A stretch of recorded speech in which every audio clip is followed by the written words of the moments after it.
علی زەیدی ئەوێت لە ڕووی ئابووری و عێراق ببەسێتەوە بە ئەمریکا و ئەمریکا ئەمە ئەوێ یعنی مەسلەی ئیعادەی ئەعماری عێراق مەسلەی ئیستیسمارات و بەرهێنان لە عێراقا بەتایبەتی لە مەسلەی نەوت و گازیشلا کە عێراق مەسەلەیەکێک کە لە وڵاتانی گەورەترین احتیاتی نەوتی هەیە لە دنیاە ئەمە ئەو دەرگایە کە مەسەن دەرگا بکاتەوە بۆ کۆمپانیا ئەمریکان بێن لە عێراق ئیسمار بکەن ینی بە جۆرێک بەستنەوەی ئابووری عێراق بە ئابووری ئەمریکا و ئەمە بەڕای منی هاتنی سەرمایە ئەمریکی بۆ عێراق یعنی چینینەوەی ڕبحێکی زۆری بۆ سەرمایەکان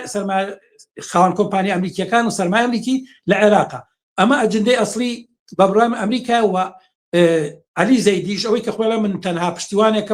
پشتیوانێکی بەهێز ئەمریکایە لەم پرۆژەیە علی زەیدیش ئەوێت بەڕاستی لە عێراقا پرۆژەی ئابووری بازار بە تەواوی جێبخات هەتا ماوەی لەمەوە پێش ئەو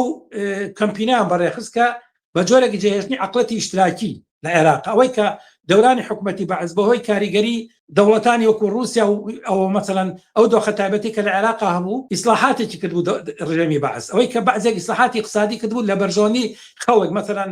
ئەوەی کە خوێندنی خۆڕایی بۆی کە خستخانە خۆڕایی بوو ئەوەی کە مەسەن بایعیا بوو ینی مەسەن هەتا زۆر مەسایل لەو بابەتانە کارەبای هەرزان دوزانم ڕەمانە ئەم ئەوێت ئەمانە هەمووی بێ بە کۆمپانیا ئەمەی کە